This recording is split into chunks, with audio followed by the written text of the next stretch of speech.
आज हम त्रैमासिक परीक्षा कक्षा 9वीं विषय संस्कृत सत्र 2025-26। तो सबसे पहले उचित विकल्पम चित्वा लिखत पहला प्रश्न है, इसमें आपको उचित विकल्प चुनकर लिखना है। बालकौ इत्यस्मिन् पदे वचनम अस्ति।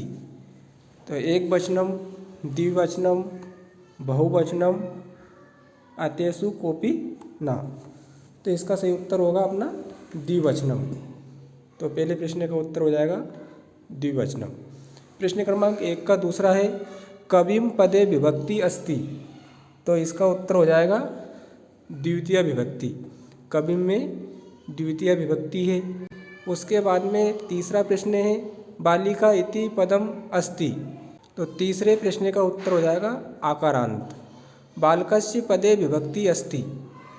बालकस्य में जो विभक्ति है तो इसका उत्तर हो जाएगा चौथे का षष्ठी। उसके बाद में प्रश्न क्रमांक 1 का 5वां है, सदाचार एवं परमो धर्म अस्मिन् वाक्येन अव्ययम अस्ति। इसमें अव्ययी कौन सा है? तो एव है। तो इसका उत्तर एव हो जाएगा। उसके बाद में छठा है, अधोलिखितेषु अव्ययम न अस्ति कुत्र तत्र जनः अत्र। तो इसका उत्तर हो जाएगा तीसरा जनः। उसके बाद में प्रश्न क्रमांक 2 है, रिक्त स्थान पूर्यत। रिक्त स्थान में पहला प्रश्न है, खाद धातो लट लकारस्य प्रथम पुरुषस्य बहुवचने रूपम भवति।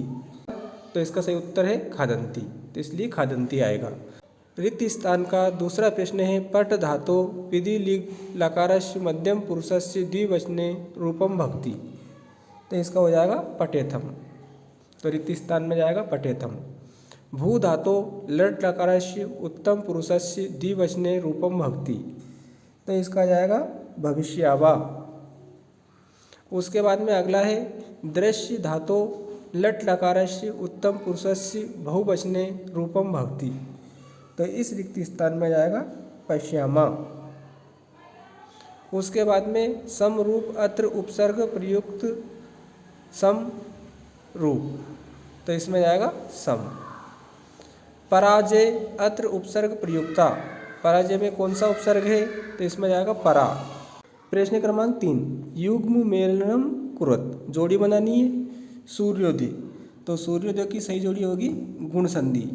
उसके बाद में प्रधन उक्तम। तो इसकी सही जोड़ी होगी प्रोक्तम। नवरात्रम। नवरात्रम की सही जोड़ी होगी द्विगु समास। प्रतिदिनम। तो इसकी सही जोड़ी होगी दिनम दिनम प्रति। पितरौ। पितरौ की सही जोड़ी होगी माता चा पिता चा। छठा है, महान चाहो देव। तो इसकी सही जोड़ी होगी महादेव। प्रश्न क्रमांक 4 है, एक पदेन उत्तरम लिखत दृष्टवा इत्यत्र का प्रत्यय। तो इसका उत्तर हो जाएगा कतवा। उसके बाद में दूसरा है, पट धन तुमुन प्रत्यय योजनेन किम रूपम भवति। तो इसका हो जाएगा पट तुमुन। पट तुमुन हो जाएगा इसका। कर्णियम इत्यत्र का प्रत्यय।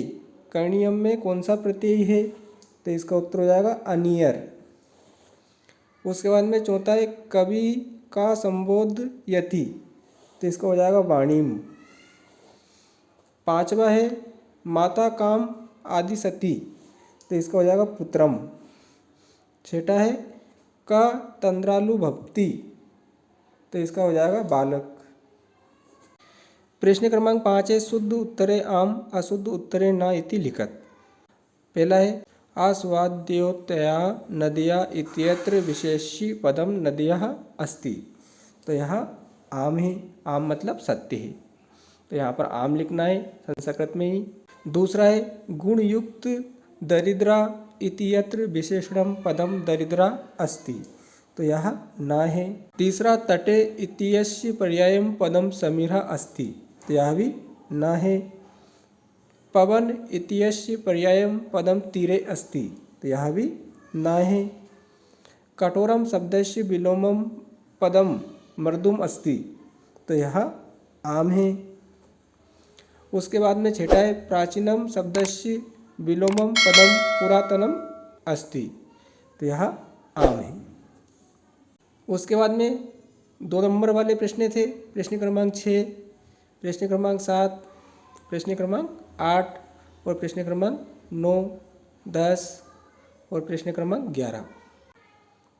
प्रश्न क्रमांक 12 भी 2 नंबर का था और प्रश्न क्रमांक 13 प्रश्न पत्रे समाक्तान श्लोकान विहाय सब पाठ्यपुस्तकात सुभाषित्य वे लिखत। 2 श्लोक इसमें आपको लिखने थे जो इस प्रश्न पत्र में ना आए हों।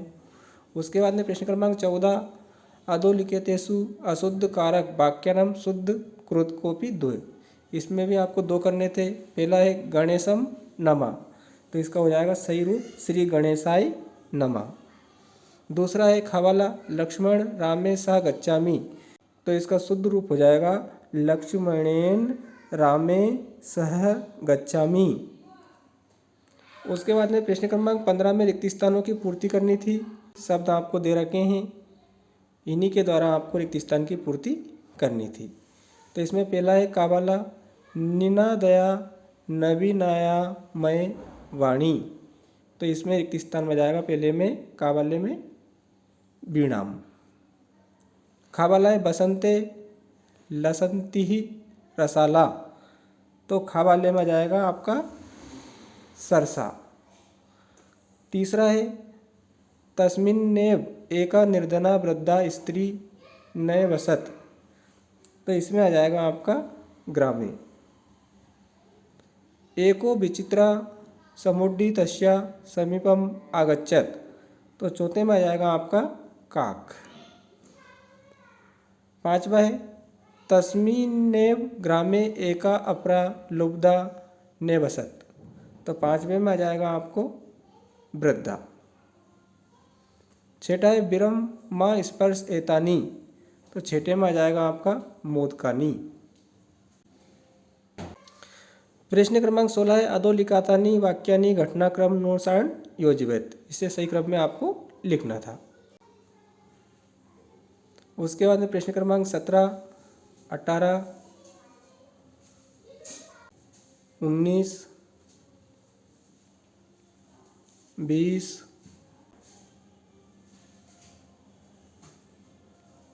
21 अपठित गद्यांश था, इसी के अंदर से आपको उत्तर छांट कर लिखना था, बिल्कुल सरल है।